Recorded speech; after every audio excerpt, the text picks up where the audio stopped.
Well, looks like it's time for another Raw review. The Raw right before WrestleMania. Yeah, it really doesn't feel like WrestleMania season, you know. Except this week it felt a little bit more like Mania, but not quite. Felt more like Backlash, you know. I said maybe this feels like the build up for, you know, a pay-per-view like Capital Punishment or something, you know. It felt a little bit more like Backlash, you know, like, at least on this Raw it did. Still not a good show, though. By far not a good show. Lots of fucking cheesy little bits. You had some decent moments. You had some good moments, a little bit of good. You know, nothing excellent or anything like that, but good, you know. And as I said, how pathetic is it that during Mania season we have to talk like this? You know, unless you're a fucking psycho who actually thinks this is the best Mania buildup of all time, you know. I really wonder sometimes, you know, somewhere in the world with all people with different types of mindsets, is there like one, there's gotta be at least one person who thinks that this is gonna be the best Mania ever. Like someone who truly believes it, and not just because it's, you know, WWE brainwashing them, well, maybe a little bit of that, but someone who genuinely believes that this era is better than the Attitude Era. And I'm talking about somebody who's actually, you know, lived during the Attitude Era and has seen it to completion. There's gotta be somebody out there who enjoys this fucking bullshit, like, you know, and thinks it's amazing. There's a person out there, you know, I have to say, more power to you there, brother. Anyway, we started off with Sting, motherfuckers. Sting. And this was very notable because it was the first time that Sting actually spoke. He talked this time with his own voice.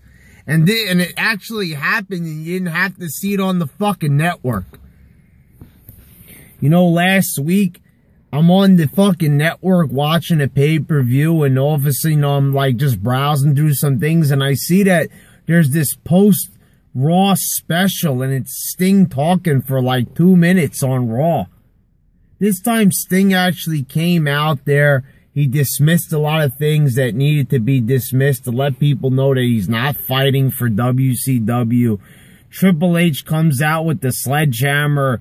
Sting had the bat in his hand, and Triple H had the sledgehammer, and saying they didn't touch each other, but, you know, then again, they didn't really have to. Now, what was so hard about that? This is what I was saying all these fucking weeks leading up to Mania. What was so hard about having Sting and Triple H in the same ring doing something cool together? Triple H didn't even have to say a word, and it was pretty fucking cool. You know what I mean?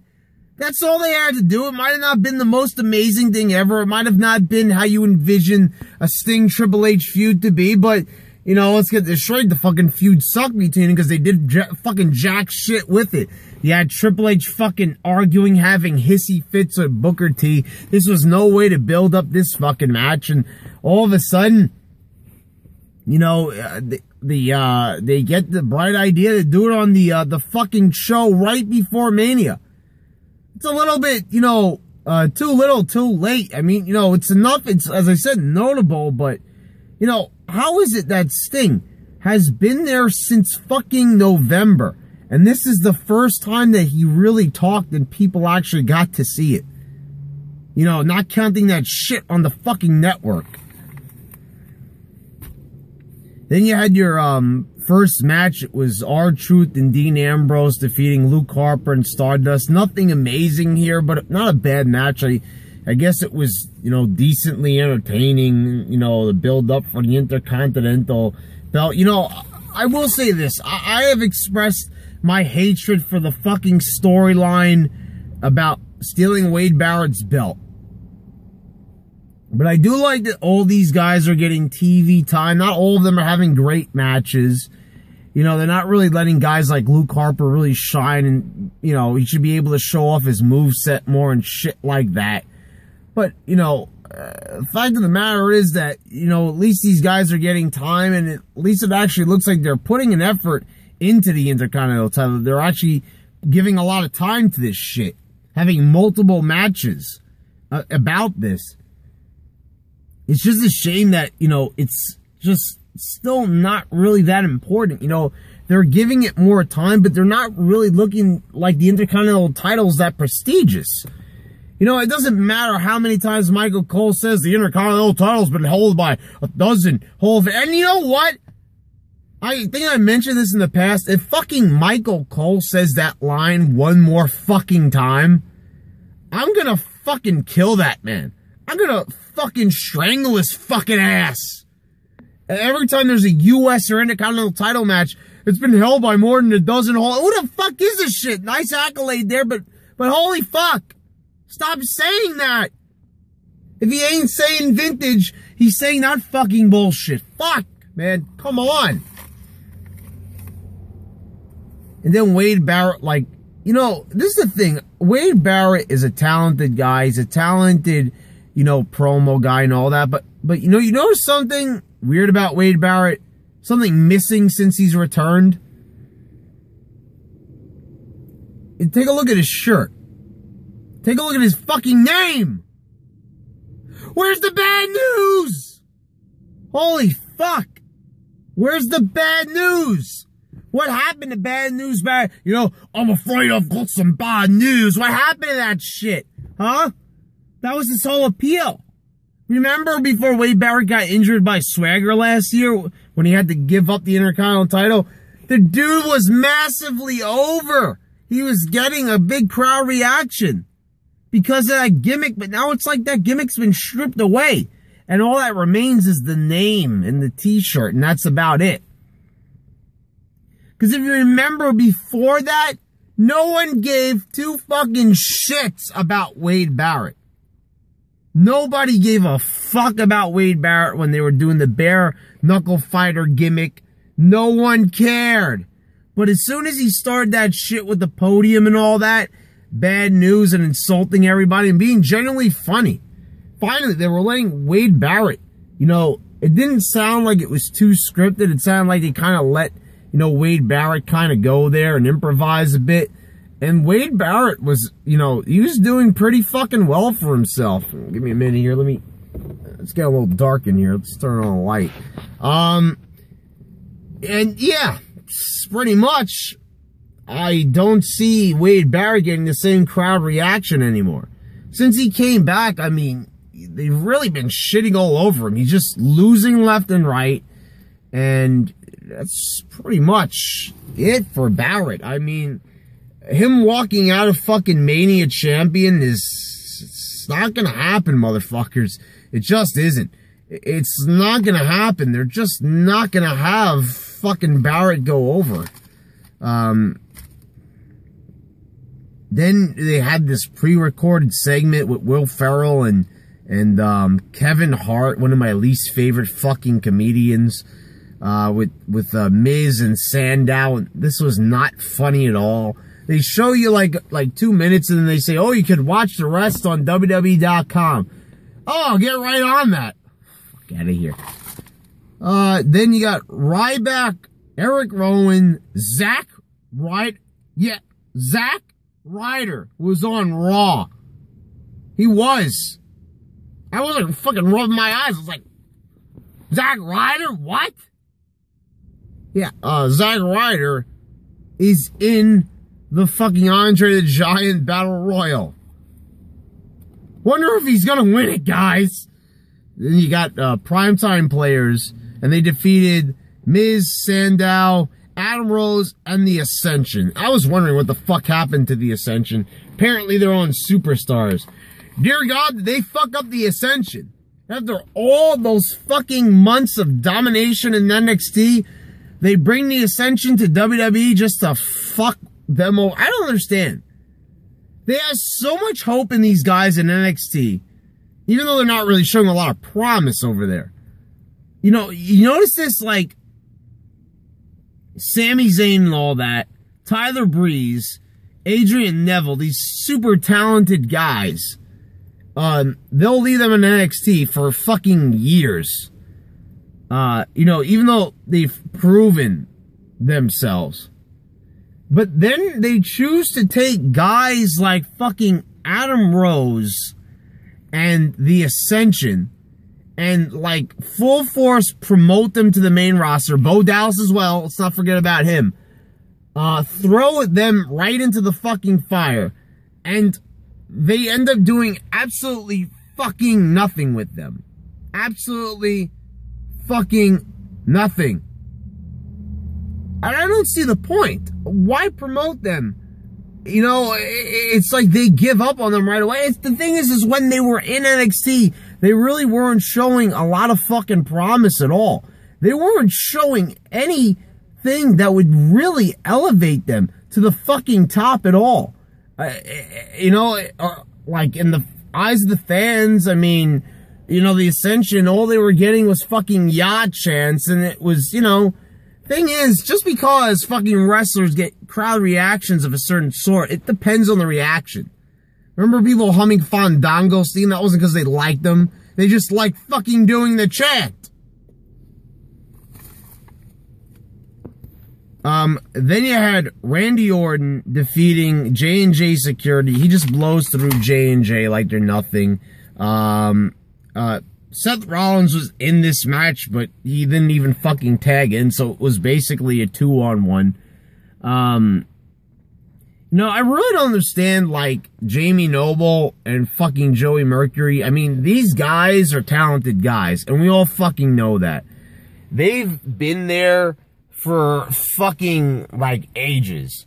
And Joey Mercury probably took one of the most bloody fucking spots of all time when a fucking ladder basically made his nose explode. Does anybody remember that from Armageddon 2006? I did a review on the fucking pay-per-view, a retro review. That fucking spot just showed that Joey Mercury came back from that shit and finished the match. I mean, wait, did he finish the match? I don't think he did. I'm not sure. No, I don't think he did finish that match, actually. Scratch that. I think that he was carted off in that one, but whatever. It just, you know, it gives Joey Mercury some significance. You know, and I don't understand. You know, I understand, like, I don't expect Jamie Noble and fucking Mercury to be dominant here, but they're two decent wrestlers on a fucking roster that's really strapped for fucking notables and talent. So why not fucking do something with them? You know, strap a gimmick on them. Do something more than make them fucking, you know, like, joke security. Then you had Nikki Bella defeating Paige. This wasn't that bad. It wasn't. This match was good. The Divas match last week that everybody was praising, that was not good. So they said that was just a long match. Long matches don't make them good matches. However, this match was decent. I liked this match for the most part, to a certain degree. It was okay. Better than a lot of other fucking matches we've had, and better than a lot of fucking pay-per-view matches we've had from the Divas. So decent enough. Then Snoop Dogg comes out, who undoubtedly has probably the thinnest arms in the fucking world. I did not realize how fucking thin this guy's arms were. Wow, you know, Snoop Dogg's really working hard. You know, thing is, when you see something like that, that really shows that Snoop Dogg really hasn't, not that it works out. I'm not gonna fucking go after the guy for not working out and shit like that. But it really shows that he has done nothing in life. You know, you'll have a little bit of tone to your arms if you've at least fucking moved, like, you know, a couple of inches in your fucking life. Like, my God. Anyway, Hogan and Curtis Axel are out there. It's good to see Hogan. I like that they did this right before Mania, and he confronted Axel. It was kind of cute, if you want to say that, a cute segment. You know, it's like, you know, it's like, I'm not saying it was an awesome segment, but it was, you know, charming. I guess you could fucking say that. You know, and Curtis Axel takes a swing at Hogan. Hogan fucking punches him, and Snoop Dogg somehow takes a fucking 250-pound guy and flings him over the top rope with one arm. Yeah, wrestling is fake, but Jesus. Then we had Los Matadores and El Torito defeating Tyson Kidd, Cesaro, and Natalya. And Torito pinned Natalya. Now, remember the PG rule that the men are not allowed to put a hand on any of the women? Why is it okay for El Torito to put his hands on Natalya? Because he's a midget? Yeah, there's nothing prejudicial about that. Like, I laughed at this. I really did. I got a genuine laugh out of it. This ridiculous fucking, a tiny fucking bull pinning Natalya. You know, that's the thing. It's like they don't like the principle of a fucking, you know, guy hitting a girl, you know, on WWE television. But, you know, it's okay if somebody is a fucking midget. I mean, like, how do you fucking like that? I mean, there's nothing wrong about that. There's nothing controversial about that. Yeah, I kind of see some problems there about that fucking logic. Yeah. Then you had Rusev defeating Jack Swagger for what must have been their fucking 96th match in a row. You know, I'm getting fucking sick and tired of seeing these guys fucking wrestle time and time again. Fucking over and over and over and never producing really anything good. You know, if you're gonna have a fucking match, and I apologize for the fucking lighting. It is getting abysmally dark in here, but fucking bear with me. I should have fucking adjusted the lighting on my camera before I started this fucking video. But regardless, yeah. This match was just not good. Dominance for Rusev. I guess, you know, if does Rusev really fucking need another squash match before Mania? And then you have John Cena, you know, coming out to battle Rusev. And, you know, he gets beat up, and it's not even really like the worst fucking beat up of all time. And they're making like Cena has been fucking run over by a Mack truck. They always do this. John Cena has been fucking bloodied in matches. He's had fucking crazy shit happen to him.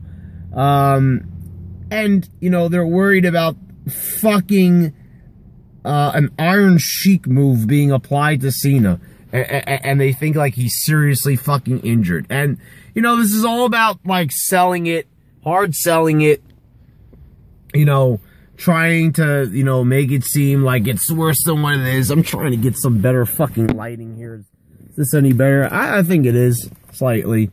Anyway, that was just completely ridiculous. To just make like a fucking camel clutch is that fucking menacing. It's really not. You know, and at this point, it's really fucking, it's getting tiresome. You know, it's kind of like Umaga with the fucking thumb to the fucking throat. Yeah, I understand that fucking thumb was going in the artery, but, you know, after a while, you just look at it so many times, and you're like, that doesn't hurt. You know, it's just like, they try to hard sell it so much. Just get a better fucking move. What the fuck was next? I didn't write it down. But I think that fucking segment with Tyson Kidd eating fucking chicken fries. So you have, for, you know, I gotta explain this shit for the people that didn't see it. So fucking forgive me. Fucking Tyson Kidd is sitting on one side of a curtain. Why they're on fucking different sides of a curtain, I don't fucking know. You know, I don't even know why that's a fucking thing. Why they're on two different fucking sides of a fucking curtain. Makes no fucking logical sense why a husband and wife would be fucking divided. Like, while Natalya's doing her makeup. Could somebody explain that to me? Why that is? And she doesn't know that, you know, fucking Tyson Kidd is talking to his food. He's, you know, saying sexy things to it. He was sticking his dick inside the fry box. Okay, maybe he wasn't doing that. But he was one step away from it. Anyway, he's talking sexy to his food. Natalya comes on the other side of the curtain and sees that he's eating fucking chicken fries. She takes a bite of the chicken fries and she has a fucking orgasm. Anyway, then you had Bray Wyatt cutting a promo in the ring. Not a bad promo. Not a great promo. Taker wasn't there. Who gives a fuck? Then it was the announcement that was already fucking spoiled. Again, spoiling it again. You know, like, what the fuck is the point with these Hall of Fame announcements? If we're already fucking spoiled for them, stop releasing the information to the fucking public to get some added publicity. What much does it do for you? And you're killing the fucking suspense of these announcements. I found out Kevin Nash was going to be inducted like fucking, you know, like almost a half a day before fucking Raw came on the air.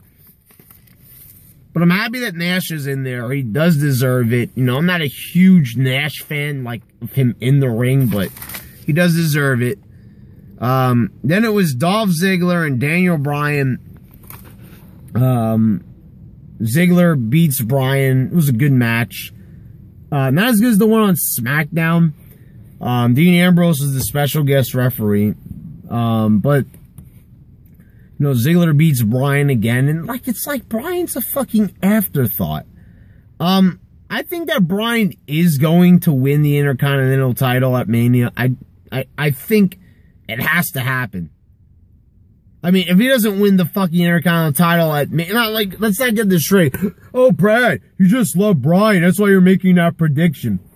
Listen, guys, I won't deny that I love Daniel Bryan.